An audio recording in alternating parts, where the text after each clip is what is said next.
통제사 영감과 동고동락하며 그의 모든 의중을 완전히 파악하고 있다고 믿었다.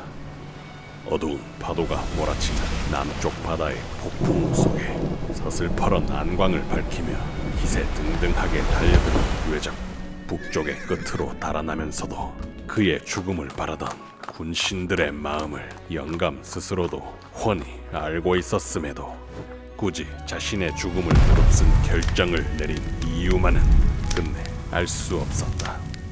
나는 영감이 부디 죽지 않기를 바랬다. 자신의 죽음을 피할 수 있는 길이 있었음에도 그의 선택은 죽음이었고 그의 희생 앞에서 나는 어떠한 말도 할 수 없었다. 승리를 만끽하는 함성과 울부짖는 수병들의 통곡 사이로 문득 그와 처음 만난 날이 떠올랐다. 남풍이 따스하게 불어오던 봄날, 순천 도호부사로 지내던 중 전라 순찰사의 조방장이던 그를 처음 보았다. 이순신이라는 이름은 여러 차례 들었는데 늘 여러 뒷말이 따라다니는 그런 사내였다.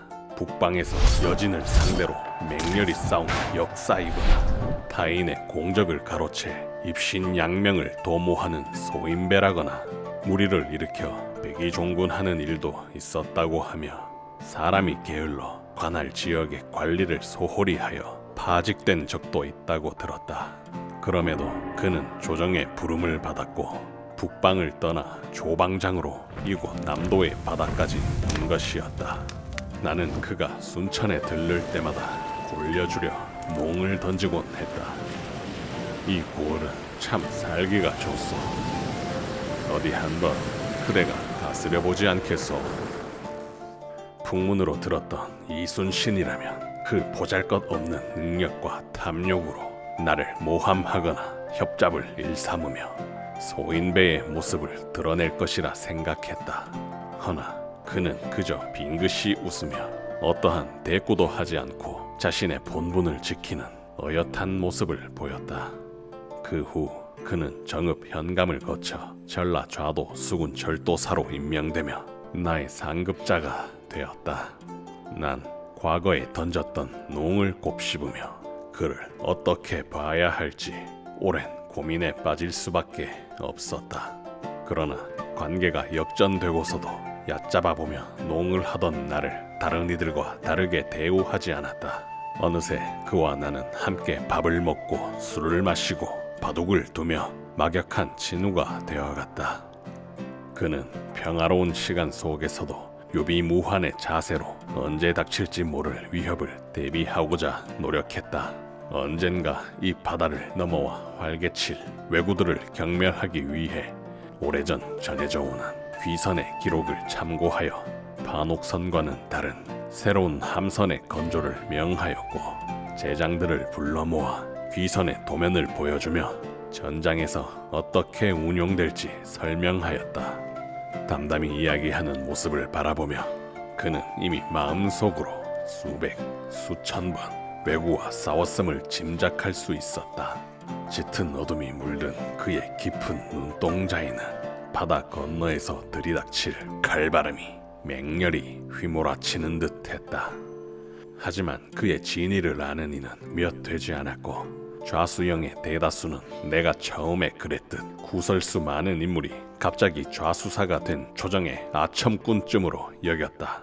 우리가 준비하는 일은 그들에겐 영감의 독단적인 아집이며 그의 입신양명을 위한 놀이쯤으로 여겼다.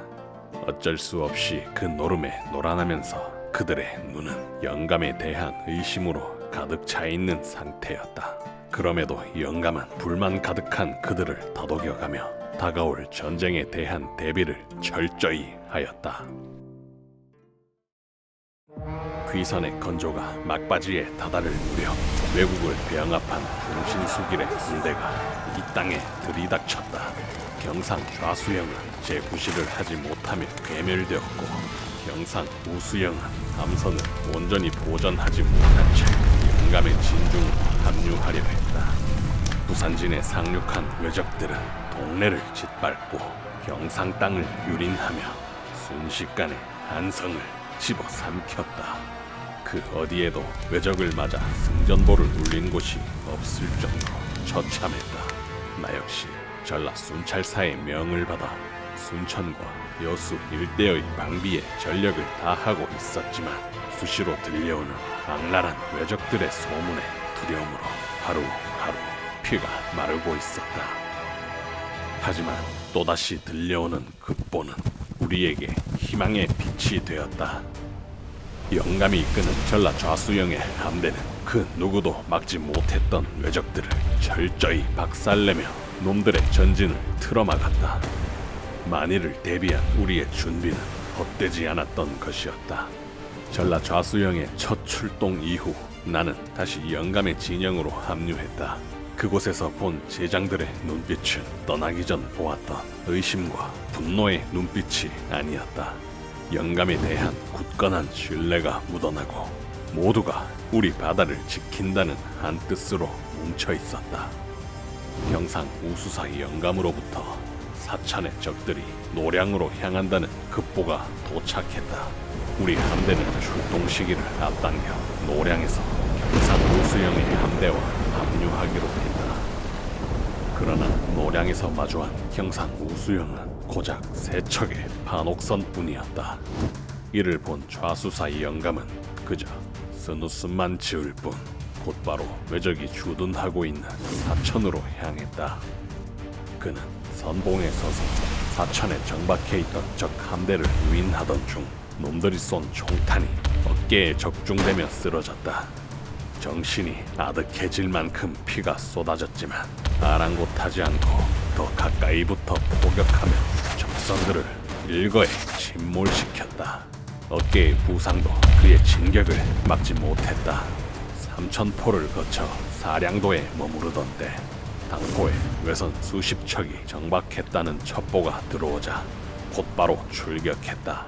당포에서 마주한 외적들은 사천보다 규모가 컸고 특히 대장선으로 보이는 거대한 함선까지 보였다. 그럼에도 영감은 일말의 망설임 없이 귀선의 출전을 명했다. 외적들이 필사적으로 조총을 쏘아댔으나 귀선은 이를 모두 튕겨내며 맹렬하게 적진을 휘젓고 들이받았다. 뒤따르는 우리 반옥선들이 일제히 포탄을 날려대니 적선이 사방으로 흩어지며 대장선이 우리의 사정거리 내에 들어왔다. 그때 황금빛 부채를 든 적장이 내 시야에 들어왔다. 신중하게 활 시위를 당겨 놈의 머리를 맞췄지만 적장은 쓰러지지 않고 곳곳이 서서 나를 노려봤다. 하지만 놈이 노려보기도 전에 나의 두 번째 애기살이 내 손을 찔렀다. 화살은 다시 한번 적중하여 적장의 갑주를 뚫고 가슴 한가운데를 관통했다.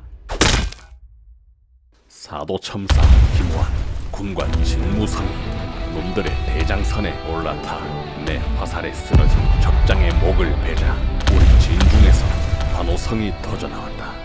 당포에서 대승을 거둔 뒤 또다시 외적의 행방을 수색하던 중 전라 우수영의 함대가 합류했다.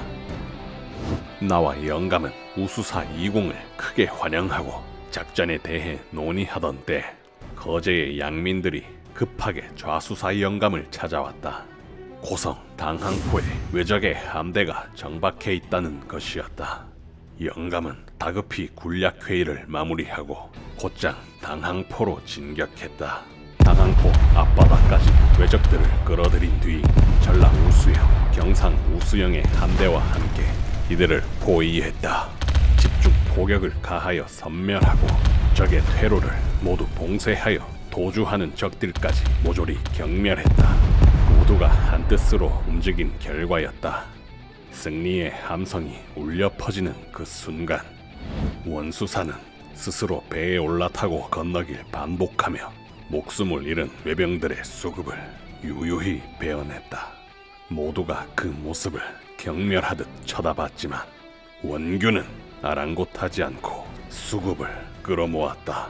그러한 그를 뒤로 한 채 율포에 포진한 외적들까지 소탕하며 수군으로서 첫 출전을 성공적으로 마무리했다. 돌아오는 중에도 좌수사 영감은 왜적들이 야욕을 버리지 않았으리라 확신하며 세 번째 출전을 준비했다. 과연 영감의 예상대로 적수군의 본진이 주둔한 부산진에는 새로운 부대와 함선이 기하급수적으로 늘어났고 경상 땅에서 북진하던 외병들조차 부산진으로 집결하고 있었다.